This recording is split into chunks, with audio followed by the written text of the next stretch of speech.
Good morning class. Welcome to Gyan Sutra 366। तो भाई I hope आपने पढ़ाई स्टार्ट कर दी होगी। और भाई आज आपकी सीटेट की डेट भी आ गई है जो कि 8 फरवरी है 2026। तो भाई अब पढ़ना स्टार्ट कर दो।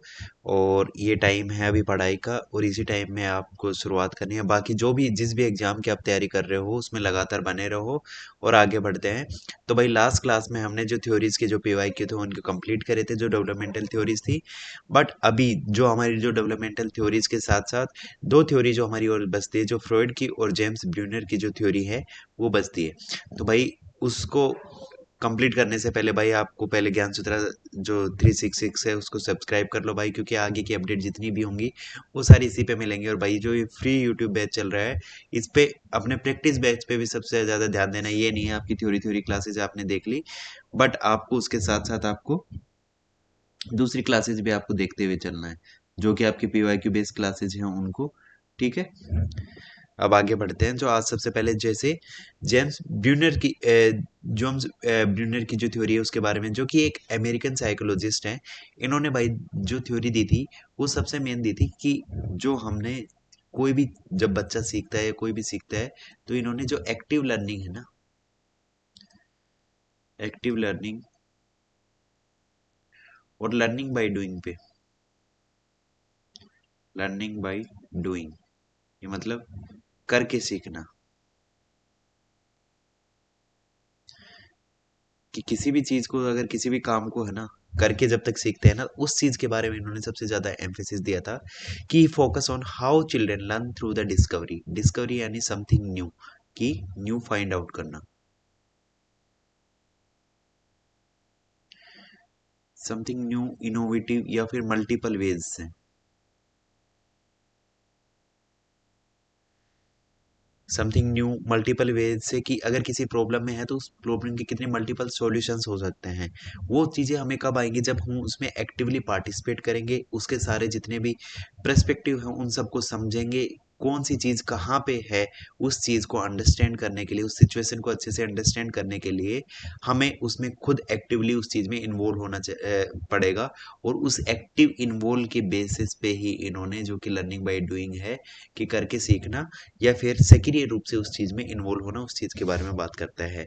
कि रिप्रेजेंटेशन ऑफ द नॉलेज, कि उस चीज की जो डिस्कवरी और रिप्रेजेंटेशन है कि अपनी जो प्रीवियस नॉलेज है, प्रीवियस नॉलेज के बेसिस पे जो भी हम सब कुछ भी न्यू करते हैं, या फिर जो चीजें किसी भी प्रॉब्लम का सॉल्यूशन करते हैं या किसी सिचुएशन को जब हम अंडरस्टैंड करते हो तो किस चीज के बेसिस पे, जो हमारी प्रीवियस नॉलेज है उसके बेसिस पे हम चीजें देखते हैं।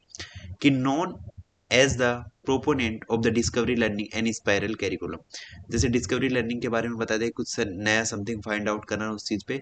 और एक स्पायरल कैरिकुलम यहाँ पे वर्ड आया है। इस स्पायरल कैरिकुलम का मतलब क्या होता है कि जैसे हमारे, देखो आपने एक चीज देखी होगी, स्पायरल एक स्प्रिंग की तरह बताया इन्होंने, स्पाइरल की तरह, कि जैसे वो और कॉम्प्लेक्स होती जाती है, जैसे पहले स्लो है उसके बाद में कॉम्प्लेक्स होती जाती है।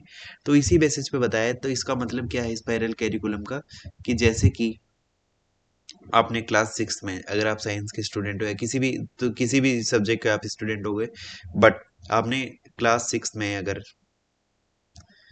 क्लास 6 में फर्स्ट टाइम आपने कौन सा लाइट चैप्टर पढ़ा था, उसके बाद में फिर क्लास 6 में आपने पढ़ा, फिर क्लास 8 में आपने पढ़ा, फिर उसके बाद में 10th में आपने पढ़ा, उसके बाद में 11th में इसका नाम चेंज कर देते हैं ऑप्टिक्स, और ग्रेजुएशन में अगर जिसने साइंस ली होगी उसने पढ़ा होगा। ठीक है, बीएससी के अंदर।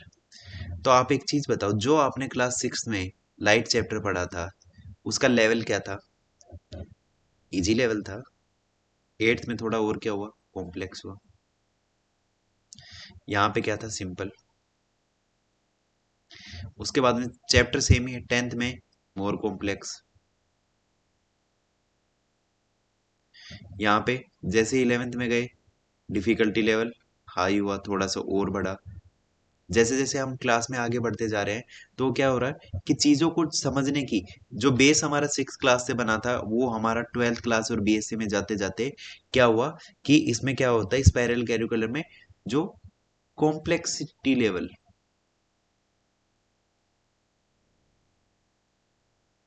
लेवल इंक्रीज होता जाता है।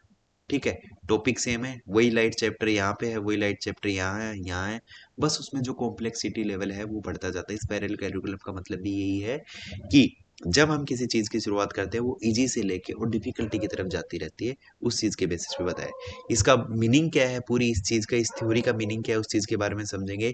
Learning is a active process, कि जब भी हम कुछ सीखते हैं तो जिस चीज में हम एक्टिवली इन्वॉल्व होते हैं वो एक क्या है, कि जो एक्टिव प्रोसेस है, कि सीखना क्या है, एक एक्टिव प्रोसेस है कि जिसके अंदर हम अपना एफर्ट्स डालते हैं, जिसके अंदर हम अपना इन्वॉल्व होते हैं, तब जाके वो चीजें लर्निंग होती है। लर्निंग एक ग्रेजुअल प्रोसेस है, कि जो कि एक दिन में लर्निंग नहीं होती। लर्निंग के लिए एक पूरा टाइम पीरियड लगता है, कि वो धीरे धीरे बेस बिल्ड करती हुई होती है। एक ग्रेजुअल प्रोसेस है जो किसमें अपने बिहेवियर में चेंज लेके आती है, उसे हम क्या कहते हैं, लर्निंग कहते हैं। Children build new ideas based on the past knowledge, कि हमारी जो प्रीवियस नॉलेज है उसके बेसिस पे हम अपने न्यू आइडियाज को बिल्ड करते हैं। ठीक है भाई। उससे पहले, इस थ्योरी को समझने से पहले, इन्होंने इस थ्योरी को 3 पार्ट में डिवाइड किया है, उसको एक स्टोरी की बेसिस पे हम समझेंगे। बट उस थ्योरी को समझने से पहले कुछ वर्ड हैं, उनको हम समझ लेते हैं। जैसे ऑलरेडी स्पाइरल कैरिकुलम है, इसके बारे में ऑलरेडी मैंने डिस्कस कर चुका हूँ। क्या है, reinforce concept bye revisiting them with the increasing complexity, कि सेम कॉन्सेप्ट को रिविजिट करते हैं, बार बार उन्हीं कॉन्सेप्ट को रिविजिट करते हैं, बट क्या होगा कि उनका डिफिकल्टी लेवल, उनके कॉम्प्लेक्सिटी लेवल धीरे धीरे बढ़ता रहता है। उसके बाद में कंस्ट्रक्टिव लर्निंग। तो देखो, आपने एक नाम सुना होगा, कहीं पे भी कोई काम चल रहा होता है, काम चल रहा होता है मतलब इन द सेंस, कहीं पे भी अगर कोई बिल्डिंग बन रही है तो उसे क्या कहते हैं, कि कंस्ट्रक्शन का काम कर रहा है, तो मतलब समथिंग बिल्डिंग, कि हम कुछ बना रहे हैं। तो उसको बनाने के लिए क्या करते हैं, कि उसमें एक तो एक्टिव इन्वॉल्व होना पड़ता है, एक खुद उसमें पार्टिसिपेट करना पड़ता है। तो वो अगर हम कोई बिल्डिंग भी बना रहे हैं तो उसमें क्या एफर्ट्स लग रहे हैं, अलग अलग। हम अलग अलग जितनी भी चीजें होंगी उनको अलग अलग मटेरियल्स को मिक्स करके हम एक बिल्डिंग बना रहे हैं। तो डिफरेंट डिफरेंट कंपोनेंट्स को हम लेके आ रहे हैं उसके अंदर। तो कंस्ट्रक्टिव का मतलब क्या होता है, किसी चीज का निर्माण करना, बनाना। और बनाते कब है, जब हम उसमें एक्टिवली पार्टिसिपेट करते हैं, उसमें डिफरेंट कंपोनेंट्स को हम लेके आते हैं। ठीक है। तो देखो, एम्फेसिस बिल्डिंग अंडरस्टैंडिंग, कि अंडरस्टैंडिंग को बिल्ड करना है थ्रू एक्सप्लोरेशन एंड एंगेजमेंट। कि एक्सप्लोरेशन के मतलब हम जितने भी पर्सपेक्टिव होंगे उनको एक्सप्लोर करके, और उसके अंदर इंगेजमेंट की मतलब जितने भी पॉसिबल वेज होंगे उन सब चीजों को। जैसे हम एक बिल्डिंग बनाते हैं तो उस बिल्डिंग में हम जितने भी पॉसिबल, उसे अट्रैक्टिव बनाने के लिए, कंप्लीट बिल्डिंग बनाने के लिए, उसके अंदर हम क्या किस किस चीज का यूज करते हैं। सबसे पहले जो रॉ मटेरियल होगा, रॉ मटेरियल का, रॉ मटेरियल के साथ साथ वुड का, उसके साथ साथ ग्लास का, उसके साथ साथ स्टोन्स का, जो कि पत्थर वगैरह लगाते हैं। उसके बाद में ये सब चीजें जब बाहर की चीजें हो जाती है, फिर डेकोरेशन इंटीरियर एक्सटीरियर के लिए हम जितने भी पॉसिबल वे होंगे, कि एक जो भी हमारा होम बनेगा अपने घर को बनाने के लिए, हम कितने पॉसिबल वेज होंगे, उतनी सब चीजें हर एक चीज में, जैसे पहले बाहर की चीजों पे पैसा लगाए, उसके बाद में अंदर की चीजें बनाने के लिए उसके अंदर फीलिंग्स, अपना खुद का एक्टिव इन्वॉल्वमेंट, जितने पॉसिबल वेज से हम उसे अच्छा डेकोरेट करके और एक स्वीट होम बना सकते हैं।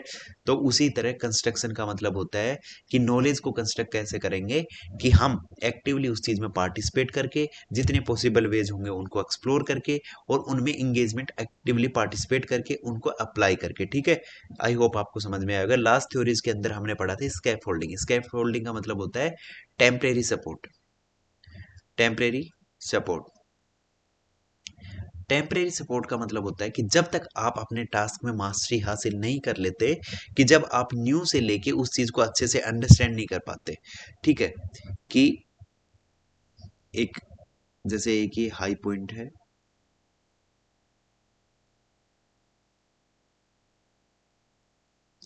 इस हाई पॉइंट पे पहुंचने के लिए आप यहाँ पे हो, यहाँ पे कोई इंडिविजुअल है, तो अगर यहाँ से लेके आपको यहाँ पे जाना है तो आपके पास मल्टीपल वेज हो सकते हैं। एक वेज क्या होगा, कि आप रोप है, रोप से चढ़ के जा सकते हो। दूसरा वे क्या है, कि मैं यहाँ पे स्टेयर्स लगा दो, सीढ़ियाँ लगा देता हूँ। ठीक है। जैसे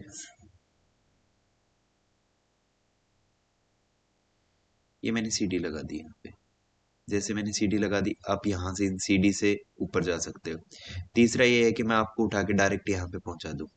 तो ये जितने भी वेज हैं, इसके बाद में ये क्या है, टेम्परेरी है, कि आपको यहाँ से लेके आप यहाँ पे पहुंच गए, तो ये क्या है, टेम्परेरी सपोर्ट है आपको, कि जब तक आप यहाँ पहुंचे नहीं तब तक की सपोर्ट है। जब आप इस हाई पॉइंट पे यहाँ पे पहुंच गए, तब आपको इन सब चीज़ें, सीढ़ी की भी कोई ज़रूरत नहीं है, रोप की भी कोई ज़रूरत नहीं है आपको। डायरेक्ट अगर मैं हेलीकॉप्टर वगैरह किसी भी पॉइंट पे अगर आप यहाँ पे पहुंच गए, तो यहाँ पे पहुंचने के बाद आपको इन सब चीज़ों से कोई मतलब नहीं होना चाहिए कि आपको यहाँ से यहाँ तक की। तो वो जो टेम्परेरी सपोर्ट है कि जब आप अपने लोअर पॉइंट से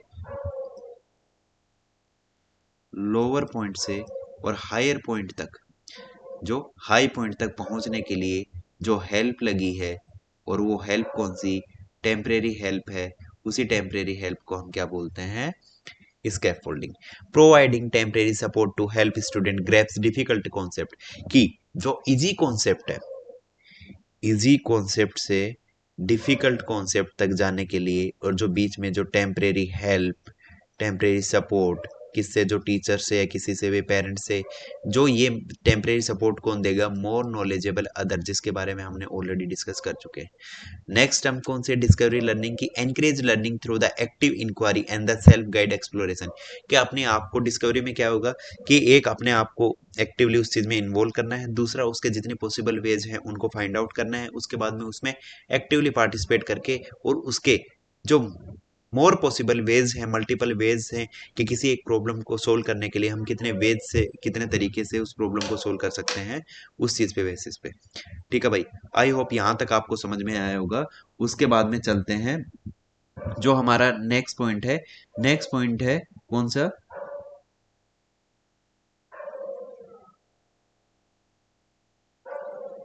जो नेक्स्ट पॉइंट है, नेक्स्ट पॉइंट की हम बात करते हैं। नेक्स्ट पॉइंट में जो कि ब्रूनर की थ्योरी की जो लर्निंग है, उन्होंने तीन टाइप की थ्योरी बताई है, तीन ना, जो इन्होंने थ्योरीज को एक्सप्लेन किया है, उन्होंने तीन पार्ट्स में डिवाइड किया है, जो अलग अलग एज ग्रुप की है, अलग अलग टाइम से है। उन सब चीज़ों के बारे में डिस्कस करते हैं। कि सबसे पहले देखो, एक एग्जाम्पल से समझते हैं, एक स्टोरी है उससे समझ लेते हैं।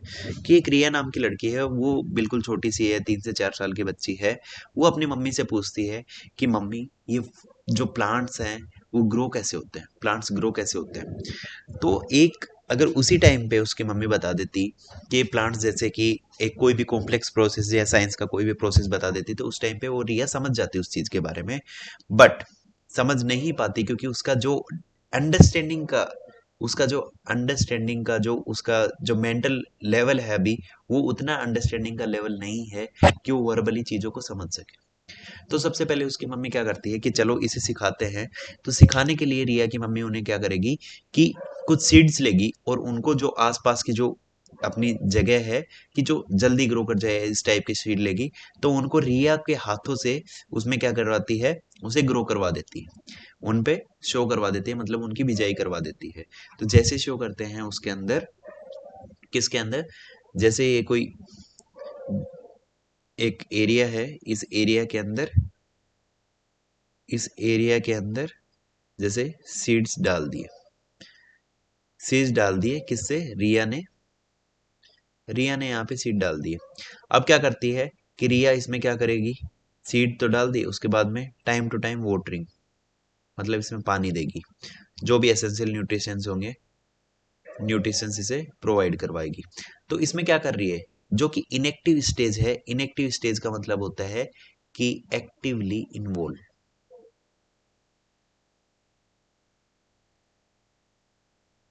एक्टिवली इन्वॉल्व होगी। तो उसके अंदर लर्निंग बाय डूइंग, मतलब खुद से वो चीजें, यहाँ पे रिया ने क्या किया कि सीड्स को यहाँ पे इन्होंने बिजाई कर दी, उसके बाद उसमें वाटर दे रही है, वो सब चीजें। उसके बाद में प्लांटिंग द सीड हो गया। उसके बाद में नेक्स्ट वाली स्टेज में क्या करेगी, जब रिया 3 से 4 ईयर की होगी यहाँ पे, तो वो काम ये कर सकती है इजीली। उसके बाद में उसे आगे सब चीजों को, देखो हम किसी भी चीज को या तो हम करके सीखते हैं, दूसरी चीज आइकॉनिक स्टेज के अंदर, मतलब किसी चीज को या हम देख लेते हैं, या फिर उस चीज की किसी की वीडियो देख ली, किसी की फोटोज देख ली। तो उस टाइम पे हम क्या करेंगे कि वो हमारी आइकॉनिक मेमोरी, मतलब किसी चीज को विजुअलाइज कर लेंगे हम, कि उसकी पिक्चर हमारे माइंड में हो जाएगी, तब वो चीजें हम समझ में इजीली अंडरस्टैंड कर सकते हैं कि किसी चीज को कैसे हम सीख सकते हैं। तो लर्निंग बाय सीइंग, तो इसमें क्या होगा कि उसके पिक्चर दिखा देगी, पिक्चर या फिर कोई भी वीडियो दिखा दी, कोई फोटो दिखा दी कि इन पिक्चर्स को दिखा के, इन वीडियोस को दिखा के कि ऐसे ऐसे प्लांट्स ग्रो करते हैं, ऐसे पानी देते हैं धीरे धीरे, ऐसे मतलब उसको पूरा प्रोसेस उगते हुए दिखा देगी। उसके बाद में सेम है विजुअलाइज पिक्चर करवा दी, उसे विजुअलाइज करवा दिया कि उसके माइंड में एक कॉन्सेप्ट बन गया कि इस मिट्टी के अंदर जैसे हम पानी दे रहे हैं तो ये पानी कैसे इफेक्ट कर रहा है, उस चीज के बारे में पूरी वीडियोस दिखा दी, फोटोज दिखा दी कि प्लांट्स ऐसे धीरे धीरे ग्रो करता है। उसके बाद में थर्ड स्टेज आती है कि एक्चुअली कैसे ग्रो करता है, तो उसके लिए उसका क्या होगा, मेंटल प्रोसेस थोड़ा और बढ़ना चाहिए। तो रिया जब थोड़ी सी बड़ी होगी, क्योंकि प्लांट भी तो रिया के साथ साथ बड़ा हो रहा है, कि जैसे ग्रो करेगा तो साथ साथ रिया भी ग्रो करेगा, तो जैसे रिया ग्रो कर रही है तो रिया के अंदर क्या हो रहा है कि उसका भी मेंटल प्रोसेस, जो कि मेंटल कॉन्सेप्ट्स हैं वो भी ब्रॉड होते जा रहे हैं, उसका जो अंडरस्टैंडिंग लेवल है वो भी बिगर होता जा रहा है टाइम के साथ साथ। तो उसके बाद में सिंबॉलिक स्टेज के अंदर क्या, सिंबल्स के अंदर मतलब हम किसी चीज को जब सीखते हैं, तो अगर किसी चीज को, जैसे पहले आपने कोई चीज देखी कि फोन क्या होता है, फोन मैंने बच्चा था तो उसको मैंने ऐसे करके फोन दिखा दिया कि ये फोन होता है। उसके बाद में सेकंड वाली चीज आती है कि इस फोन को अंडरस्टैंड करना है, फोन की मतलब एक्चुअली इसकी डेफिनेशन क्या है, डेफिनेशन को समझने के लिए हमें क्या लेके आनी पड़ेगी यहाँ पे, हमें किसी चीज को समझने के लिए किस चीज की जरूरत पड़ती है, लैंग्वेज की। कि जब हम किसी चीज को समझने के लिए लैंग्वेज, नंबर और सिंबल्स, सिंबल्स की फॉर्म में जब हम चीजों को यूज करने लग जाते हैं, तो वो कौन सी सिंबॉलिक स्टेज आ जाते हैं कि learning by thinking and language, कि लैंग्वेज को हम किसी चीज को अंडरस्टैंड करने के लिए लैंग्वेज के साथ एसोसिएटेड कर देते हैं। तो वो क्या होगी कि जिसके अंदर लैंग्वेज को हम एसोसिएटेड कर देते हैं, तो वो पूरे प्रोसेस को समझने में हमारी हेल्प करती है, कि उसके एक्चुअल डेफिनेशन को और वो चीज़ों को समझने के लिए, कि मतलब किसी चीज़ की डीप डाइव करने के लिए, कि मतलब उसको अच्छे से अंडरस्टैंडिंग करने के लिए वो चीज़ें होती है। उसके बाद में एक्सप्लेनिंग द साइंटिफिकली, कि मतलब क्या करना है, कि फोटोसिंथेसिस क्या होता है, कि इसमें लाइट का क्या रोल है, वाटर का क्या रोल है, प्लांट्स को ग्रो करने के लिए फूड कहाँ से आ रहा है। तो ये सब चीजें किसमें, लैंग्वेज के थ्रू समझ सकते हैं। लैंग्वेज के थ्रू जो चीजें समझ सकते हैं उस चीज के बारे में हम बात करते हैं, ठीक है। तो इन्होंने पूरी, रिया ने क्या किया कि अपने हाथों से क्या किया, प्लांट्स को उगाया, उसके बाद में उसके प्रोसेस को समझा, किसके, विजुअलाइज करके, उनको सीखा कैसे, विजुअलाइज करके वीडियोस के थ्रू उसको अपने कॉन्सेप्ट्स उसने अंडरस्टैंड करे। उसके बाद में जैसे उसका मेंटल लेवल और बड़ा, प्लांट्स और ज्यादा बड़े हुए, तब उसने किस चीज को, पूरे प्रोसेस को समझा, किसके, लैंग्वेज के थ्रू। तो हम सीखने की तीन स्टेज इन्होंने बताया ब्रूनर जी ने, कि फर्स्ट हम किसी चीज को जब सीखते हैं तो लर्निंग बाय डूइंग, कि हम किसी चीज को, काम को खुद करके फिर सीखते हैं। उसके बाद में चीजों को विजुअलाइज करके सीखते हैं। उसके बाद में चीजों को कैसे सीखते हैं, किसी कॉन्सेप्ट को हमें सीखना होगा तो उसको लैंग्वेज के साथ एसोसिएटेड करके, उसके जो अंडरस्टैंडिंग है लैंग्वेज के साथ, जिस लैंग्वेज में हमें आती है उस लैंग्वेज में हम उसकी अंडरस्टैंडिंग के साथ उस चीज को समझ सकते हैं। तो आई होप यहाँ तक समझ में आया होगा। नेक्स्ट क्या है कि इन्होंने इन्हीं सब चीजों के बारे में बताया कि इन्होंने रिप्रेजेंटेशन के लिए 3 स्टेज, इनेक्टिव, आइकॉनिक, सिंबॉलिक। इसके भी इनेक्टिव के अंदर क्या है कि इसको और डीप में देख ले, तो इनेक्टिव के अंदर इन्होंने क्या चीज बताई है कि learning through physical action, touching, by moving, 0 से 1 साल के अंदर। ये एज ग्रुप थोड़ा सा यहाँ से 0 से 1 के अंदर नहीं होगा, ये 3 से 4, अराउंड 4 ईयर के अराउंड है, ठीक है। उसके और 4 to 6 और 7+ ईयर ये है, ठीक है, क्योंकि 0 से 1 के अंदर मतलब वो चीजें 0 से 1 भी लगा सकते हो, कि जरूरी नहीं है कि मैं तो वो आपको एग्जाम्पल वो बता रहा था, पर 0 से 1 के लिए भी आ सकता है ये, क्योंकि जो भी कॉन्सेप्ट हम सीख रहे हैं वो हमारे स्टार्टिंग से भी हो सकते हैं, क्योंकि जरूरी नहीं है कि प्लांट वाला एग्जांपल ले, ये तो आपको समझाने के लिए मैंने बताया था, कि जैसे कि हम किसी चीज को, जैसे स्टार्टिंग में सब चीजें देखते, 0 से 1 ईयर इन्होंने इसलिए बताया है कि जो भी चीजें हम सीखते हैं लर्निंग बाय डूइंग, किससे, हमारी सेंसेस से सीखते हैं। सेंसेस मतलब हमारे 5 सेंसेस हैं, उन 5 सेंसेस से सीखते हैं। कि मतलब कैसे, सबसे पहले हम कोई भी चीज सीखेंगे तो या तो उस चीज को हम स्मेल करके पता करेंगे, या उस चीज को टच करके हम पता करेंगे, स्किन से टच करके, या फिर उस चीज को देख के, या फिर सुन के, और या फिर टेस्ट करके, ठीक है। जब आपने छोटा बच्चा देखा, उसको कुछ भी दे दो वो डायरेक्ट मुंह में लेके जाता, तो वो टेस्ट करके देखता चीजों को। तो उस हिसाब से वो चीजें, जो आइकॉनिक स्टेज है कि learning through the image, visual representation, जो कि 4 से 6 साल तक की होगी। और उसके बाद में जो सिंबलिक स्टेज है, जो कि learning through the word, word language and abstract the symbol, जो कि 7+ ईयर के अंदर आती है, जो कि डिस्कवरी लर्निंग के बारे में ऑलरेडी हमने पढ़ चुके हैं कि लर्निंग बाय डूइंग की करके सीखना, एक्सप्लोर करके सीखना या प्रॉब्लम सॉल्विंग से सीखते हैं, वो किसमें हमारी डिस्कवरी लर्निंग के अंदर आती है।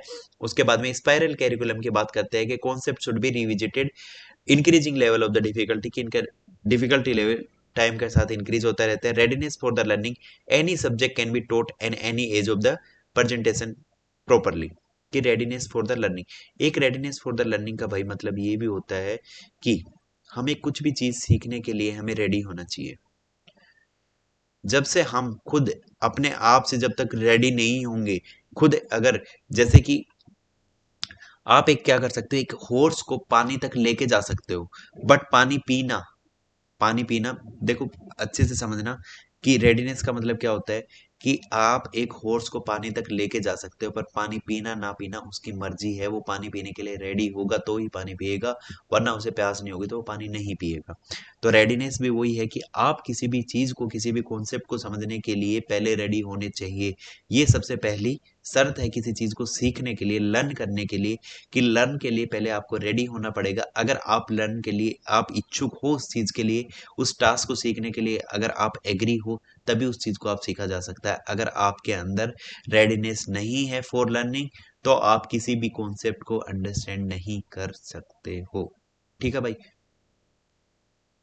आई होप यहाँ तक समझ में आया होगा। इनका कंक्लूजन क्या बताया इन्होंने, कि Bruner theory explain that children learn best through the active discovery, exploration और ग्रेजुअल प्रोसेस, कि हम किसी चीज को जब तक एक्टिवली पार्टिसिपेट, उस चीज में एक्टिव डिस्कवरी के साथ साथ और उस चीज को एक्सप्लोर करके,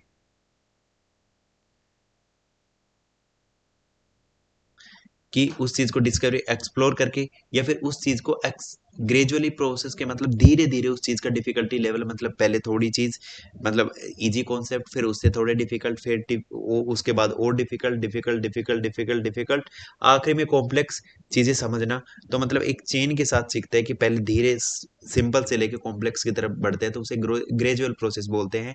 3 मोड ऑफ रिप्रेजेंटेशन इन्होंने बताया है, जिसके अंदर कौन से इनएक्टिव, आइकॉनिक, सिंबॉलिक, 3 स्टेजेस के बारे में इन्होंने बताया। स्पाइरल कैरिकुलम के बारे में ऑलरेडी मैं बता चुका कि डिफिकल्टी लेवल इंक्रीज होती जाएगी। Modern education in classroom encourage hand on visual और symbolic learning with teacher support. ठीक है भाई, 1 मिनट में आया।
Guys sorry for delay, but हम कहाँ थे, ब्रूनर्स की थ्योरी के बारे में हम बात कर रहे थे। तो इन्होंने 3 टाइप्स की थ्योरी के बारे में, हमने ना 3 प्रोसेस के बारे में इन्होंने बताया था। कौन सी, जो सबसे पहले अपने आइकॉनिक, उसके बाद यस आइकॉनिक है, symbolic, sorry sorry, inactive, iconic और सिंबॉलिक, इन 3 चीज़ों के बारे में बताया था। और इन्होंने हैंड ऑन एक्सपीरियंस, विजुअल और सिंबॉलिक लर्निंग के बारे में, जो कि आप टीचर, जो क्लासरूम के बेसिस पे इन्होंने जो चीज़ें बताई थी उसके बारे में। नेक्स्ट थ्योरी है हमारी, जो फ्रॉइड की साइकोसेक्सुअल थ्योरी है, उस चीज़ के बारे में हम बात करते हैं, कि सिगमंड फ्रॉइड थे, जो कि, देखो ये वाली जो टर्म है, सॉरी 1 मिनट, साइड में,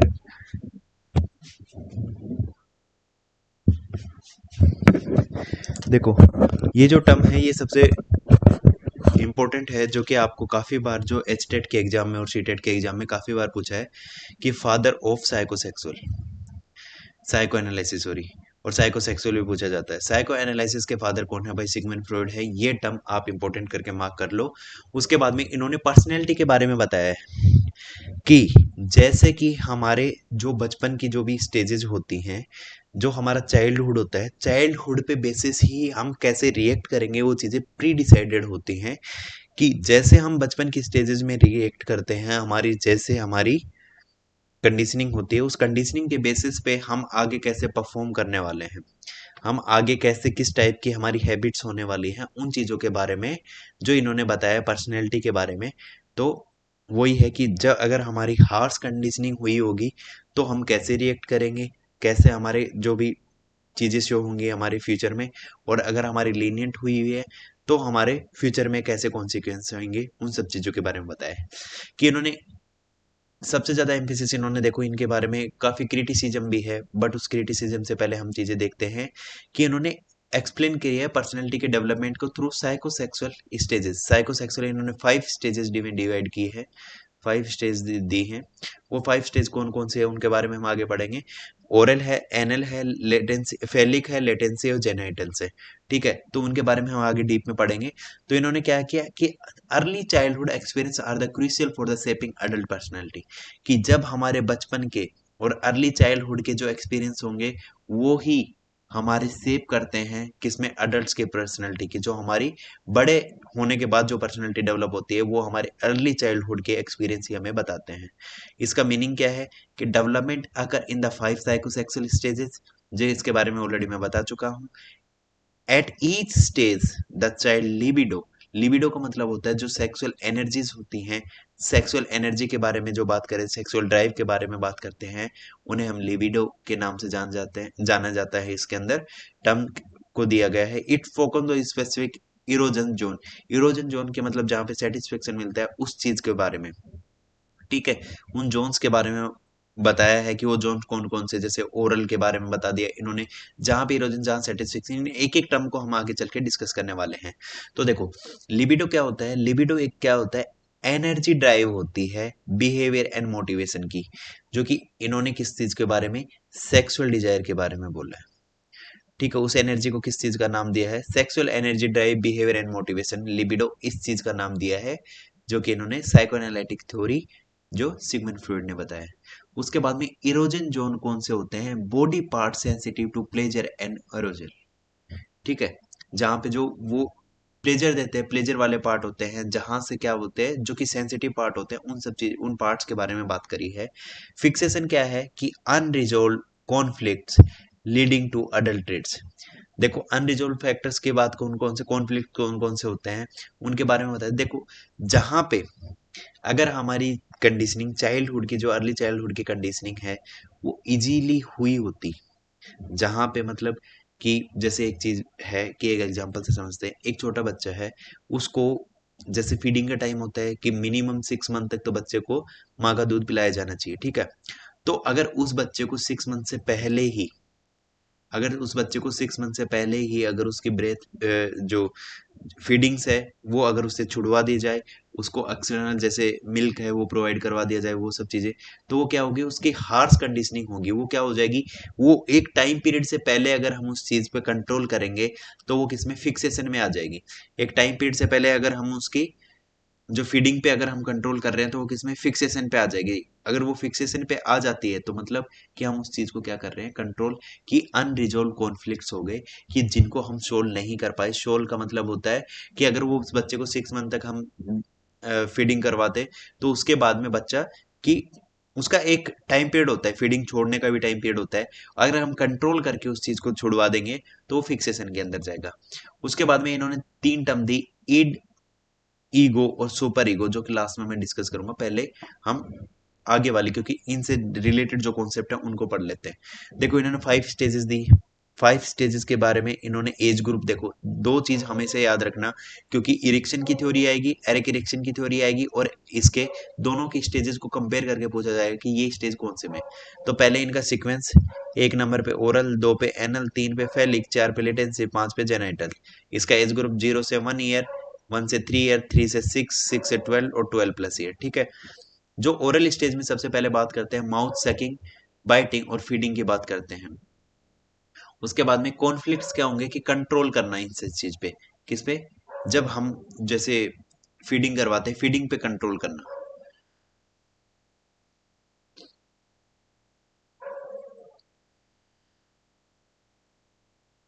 फीडिंग पे हम कंट्रोल करते हैं एक टाइम से पहले, तो उसके बाद में क्या आगे चल के फिक्स होगी। फिक्स होने का मतलब है कि कंट्रोल कर लिया तो अडल्ट में कौन कौन से ट्रेड देखने को मिलेंगे, या तो स्मोकिंग करता हुआ मिलेगा, या ओवर ईटिंग, डिपेंडेंसी, या फिर नेल नेल बाइटिंग। तो ये कौन से कि इन्होंने ये जो अभी अर्ली चाइल्डहुड के जैसे ये कौन सी चीजें हैं, ये early childhood, focus on erosion zone. Erosion zone इसमें क्या होगा, इरोजन जोन माउथ हो गया, जो कि फोकस जोन ये भी माउथ ही है। तो इसके अंदर कॉन्फ्लिक्ट्स क्या बताया कि अगर उसे कंट्रोल कर लेते हैं तो, और फिर फ्यूचर के लिए बताया कि अडल्ट होने पे पर्सनैलिटी में, अडल्ट की पर्सनैलिटी कैसे शेप होती है उस चीज के बारे में बताया। उसके बाद में एनल स्टेज के अंदर क्या होगा कि टॉयलेट ट्रेनिंग उसकी लीनियंट हो रही है, हार्श हो रही है, कि मतलब उसे कंट्रोलिंग किया जा रहा है, कि हर एक चीज पे कंट्रोल ओवर एलिमिनेशन, कि मतलब उसे जो कि उसके पोटी करने पर उन सब चीजों पे कितना टोका जा रहा है वो सब चीजें। तो उस चीज में क्या होगा कि वो सब चीजें आगे किस चीज को लेके लीड करेंगी, तो या तो बच्चा जिद्दी होगा उस टाइम पे, उसके बाद में, और या फिर मैसी और केयरलेस। वो डिपेंड करता है कि उसकी कंडीशनिंग कैसी हो रही है, कि जैसे अभी अर्ली चाइल्डहुड की कंडीशनिंग ये है, अर्ली चाइल्डहुड में ऐसा बिहेवियर करेगा, तो फ्यूचर में वो जब अडल्ट हो जाएगा तो अडल्ट का बिहेवियर ये होगा। उसके बाद है फेलिक स्टेज के अंदर क्या करेगा, जेनाइटल्स। जेनाइटल्स का मतलब होता है कि वो अपने अपोजिट सेक्स मतलब इसमें दो कॉम्प्लेक्स के बारे में जो कि इंपॉर्टेंट टर्म है यहाँ पे, दोनों ओडिपस कॉम्प्लेक्स और इलेक्ट्रा कॉम्प्लेक्स। ओडिपस में क्या करता है कि boys attract toward, boys mother की तरफ अट्रैक्ट होते हैं, और इलेक्ट्रा के अंदर गर्ल्स फादर की तरफ। ठीक है, अट्रैक्ट होते हैं अपोजिट की तरफ। ठीक है, ये चीज ध्यान रखना कि complex desire to opposite sex parent, rivalry with the same sex parent. क्या आपने देखा होगा कि इस टाइम पे आपने रील्स वगैरह देखी होंगी कि इलेक्ट्रा कॉम्प्लेक्स वाली रील्स, मतलब कि जब एक अ, लड़की होती है, छोटी बच्ची होती है जो 3 से 6 साल की होती है, जब उसकी मम्मी भी उसके पापा को हाथ लगाती है या फिर उनके साथ घूमते हैं तो वो उसे दूर करती रहती है। सेम अपने बॉयज के साथ देखा होगा कि मदर के साथ जब छोटा बच्चा होता है उस टाइम पे, कि रिलेशनशिप प्रॉब्लम्स जो चीजें आती हैं उस टाइम पे बच्चा अंडरस्टैंड करता है, इस एज ग्रुप में आके क्या अंडरस्टैंड करता है, अपोजिट सेक्स के बारे में जानना स्टार्ट करता है, कि मैं बॉय हूँ, अपने खुद की सेक्स डिटर्मिनेशन करता है कि मैं बॉय हूँ, मैं गर्ल हूँ, अपने आप को सेल्फ। ठीक है, लेटेंसी के अंदर क्या होगा कि उनका जो सेक्सुअल डिजायर्स हैं ये बिल्कुल ही दब जाएंगे, जो कि डोरमेंट के मतलब कि जो लिबिडो है, जो सेक्सुअल एनर्जी है वो बिल्कुल ही दब जाएंगी। इस टाइम पे बच्चा फोकस किन कौन से करेगा, जो अपनी सोशलाइज होने में, कि दोस्ती बनाने में, स्कूल्स में, मतलब, और स्पोर्ट्स हो गए, फ्रेंडशिप्स, उन सब चीजों में ज्यादा फोकस करेगा, कि मतलब जो सेक्सुअल एनर्जी है वो बिल्कुल ही ड्रॉप हो जाती है, और इसके अंदर कोई मेजर फिक्सेशन नहीं होते, और बच्चा सीखने पे सबसे ज्यादा फोकस करता है। फिर जेनाइटल्स में क्या होगा कि 12+ ईयर होगा जहाँ पे प्यूबर्टी हिट करेगी। जेनाइटल्स मेच्योर सेक्सुअलिटी में होंगे, कि प्यूबर्टी सेकेंडरी सेक्सुअल ऑर्गन्स होंगे वो डेवलप होने स्टार्ट होंगे, हार्मोनल चेंज होंगे, तो बॉडी में क्या होगा कि attraction toward the healthy relationship की तरफ जाएंगे, और जो कि attraction toward the opposite opposite sex की तरफ अट्रैक्ट होंगे। और इफ अर्लियर फिक्सेशन, अगर वो चीजें पहले ही फिक्स हो गई तो वो वर्क डिफिकल्टी, लव में और जो उसके रिलेशनशिप्स हैं उनमें और काम में, दोनों चीजों में वो डिफिकल्टी फेस करेंगे। ठीक है, उसके बाद में इन सब चीज दो टर्म्स के ऊपर आते हैं, यहाँ पे आपकी थ्योरी खत्म होती है। उसके बाद में इड, ईगो, सुपर ईगो, कि 3 टाइप के कॉम्प्लेक्स बताए, कि इसके अंदर ईड के अंदर क्या होगा कि बच्चे को अंदर the initially pleasure seeking part of the personality. Pleasure seeking का मतलब इस टाइम पे बच्चा जिद्दी होता है। ईड का मतलब होता है कि जो चीज उसे चाहिए वो चाहिए, कि मतलब I want chocolate right now, तो राइट नाउ मुझे चॉकलेट चाहिए, कहीं से भी आए, उसे किसी चीज का कोई फर्क नहीं पड़ता कि उनकी फैमिली कंडीशन कैसी है, वो कौन से प्लेस पे है, कहाँ पे है, उसे किसी चीज से कोई फर्क नहीं पड़ता, उसे जो चीज चाहिए वो चाहिए, किसी भी चीज से लेके, तो वो ईड के अंदर आएगा। ईगो के अंदर बैलेंस पार्ट आता है, कि बैलेंस पार्ट का मतलब होता है कि the relation between balancing part of the personality, कि उसे चॉकलेट अगर मिल जाएगी तो वो खा लेगा, बट वो जितनी ज्यादा जिद नहीं करेगा कि मुझे राइट नाउ अभी के अभी मुझे चॉकलेट चाहिए। वो बैलेंसिंग पार्ट होगा, मिल जाएगी तो मना भी नहीं करेगा, और जो नहीं मिली तो वो इतनी ज्यादा जिद भी नहीं करेगा। उसके बाद में super ego, the moral of the consciousness part of the personality. इसके अंदर बच्चा क्या हो गया, मोरली और ज्यादा एक्टिव हो जाता है। उसे क्या करेगा कि अगर बोलेंगे चॉकलेट खानी है तो उसी को साफ उस चीज को कॉम्प्लेक्स उस सिचुएशन को समझ के, अपने फैमिली की कंडीशन को समझ के, किसी भी चीज को समझ के वो बता देगा। उस टाइम पे वो बोलेगा कि नहीं, आई एम ऑन डाइट, कि मैं डाइट के ऊपर हूँ, कि मैं डाइट कर रहा हूँ, मुझे चॉकलेट नहीं खानी। तो वो क्या होगा कि इसमें वो किसको, जो कंडीशनिंग को नहीं समझ पा रहा, अपनी सिचुएशन को नहीं समझ पा रहा। सिचुएशन के मतलब किस सिचुएशन, कौन से सर्कमस्टांसेस के अंदर वो चीजें आ रही हैं, उन सब चीजों को नहीं समझ पा रहा। यहाँ पे वो समझ के बैलेंसिंग पार्ट है, अगर मिल गई तो ठीक है, नहीं मिली तो भी ठीक है। और सुपर ईगो के अंदर वो कंप्लीटली डिनाई कर देगा, क्योंकि वो चीजें को समझ रहा है, सिचुएशन को समझ रहा है। ठीक है। एजुकेशन इम्प्लीमेंटेशन इसके क्या है, जो अपनी साइकोएनालिटिकल थ्योरी है, कि बिहेवियर को सेव करने के लिए बताया गया है कि हमें टीचर्स को समझना पड़ टीचर्स को ये चीज समझना है कि बच्चे को कौन से टाइम पे किस चीज की जरूरत है। कि इसीलिए हमें ये थ्योरीज पढ़ाई जा रही हैं, कि डेवलपमेंटल स्टेज की जितनी भी थ्योरी इसीलिए पढ़ाई जा रही है कि बच्चे को समझना है कि इस टाइम के ऊपर, नहीं सॉरी, टीचर को समझना है कि बच्चे के अंदर अब कौन से बिहेवियरल चेंज आ रहे हैं उसके अंदर।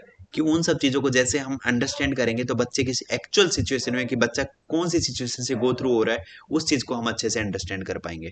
ठीक है। उसके बाद में प्रोवाइड सपोर्ट एनवायरनमेंट, कि उसे सपोर्ट एनवायरनमेंट के बच्चे के अंदर मतलब अभी कौन सी चीजों की, जैसे आप उस चीज से अंदाजा लगा लो कि जिस टाइम पे बच्चा प्यूबर्टी हिट करती है उस टाइम पे उसके हार्मोनल चेंजेस कितने होते हैं ड्यूरिंग द, जो कि उनके जो भी क्या उसको जो इमोशनल सपोर्ट है वो कौन सी चाहिए उसके अंदर, वो राइट नाउ जो हार्मोनल चेंजेस हो रहे हैं उनकी वजह से वो कौन कौन सी चीजों से गो थ्रू हो रहा है, उस चीज को अंडरस्टैंड करने के लिए जो एनवायरनमेंट, जो कि उसे मोरल सपोर्ट देना है, उसे इमोशनल सपोर्ट देना है, उसे फिजिकली सपोर्ट देना है, किस चीज में, जो अनहेल्दी फिक्सेशंस है उनको अवॉइड करने के लिए, जो कि avoid extreme discipline and over permissive, कि कहीं पे लीनियट भी होना पड़ता है, कि बिल्कुल डिसिप्लिन में नहीं चलना, कि जहाँ पे कि अगर गर्ल्स को पीरियड आए हुए हैं तो उस टाइम पे उनसे ज्यादा फिजिकल एक्सरसाइज ना करवानी जानी चाहिए। तो वहां पे क्या एक्सट्रीम डिसिप्लिन को अवॉइड करना, वो सब चीजें समझने के लिए pay attention on emotional social and moral development along with the academics, academics के साथ साथ जो उनके सोशल मोरल और इमोशनल जो भी डेवलपमेंट है उस पर भी फोकस करे। काउंसलिंग में भी help resolve the internal conflict, कि काउंसलिंग बच्चों के जो इंटरनल जो कॉन्फ्लिक्ट्स हैं उनको दूर कर सकते हैं। Freud theory emphasis on the personality in shape in the early childhood through the resolution of the psychosexual conflict, कि मतलब इनका क्रिटिसिज्म भी बहुत हुआ था, कि फ्रॉइड की थ्योरी है वो पर्सनैलिटी की शेप के बारे में है, कि अर्ली चाइल्डहुड की जो पर्सनैलिटी होगी, जो अर्ली चाइल्डहुड में जैसे बिहेव करते हैं, जो कॉन्फ्लिक्ट्स होते हैं उनको रिजोल्व करके उन कॉन्फ्लिक्ट्स को जो कि अर्ली चाइल्डहुड के जो भी बिहेवियर होगा वो कैसे हमारी जो अडल्ट की पर्सनैलिटी को सेव करता है, उन सब चीजों के बारे में बताया है। कि through criticise the pioneer theory in the psychology and his greatly influence the understanding the personality education and the counselling, कि जो इन्हें साइकोसेक्सुअल थ्योरी ना साइकोसोशल थ्योरी का फादर इसीलिए बोला जाता है, साइको एनालिटिकल थ्योरी का फादर इसीलिए बोला जाता है क्योंकि पहली थ्योरी थी जो कि पर्सनैलिटी के बारे में बताता है, और क्रिटिसाइज भी इन्होंने अच्छे से, मतलब इनकी थ्योरी को क्रिटिसिज्म भी ज्यादा अच्छा सा मिला था। क्रिटिसिज्म किन बेसिस पे मिला था, क्योंकि इन्होंने एक ही चीज पे, जो कि सेक्सुअल एनर्जी पे ज्यादा फोकस करे, हर एक चीज को इन्होंने सेक्सुअल एनर्जी से रिलेट कर दिया था। उसके बाद में वेस्टर्न जो कल्चर है उस पर ज्यादा ये चीजें इंप्लीमेंट हो रही थी, मतलब सारे कल्चर्स को इन सब चीजों इन्होंने इंक्लूड नहीं किया था।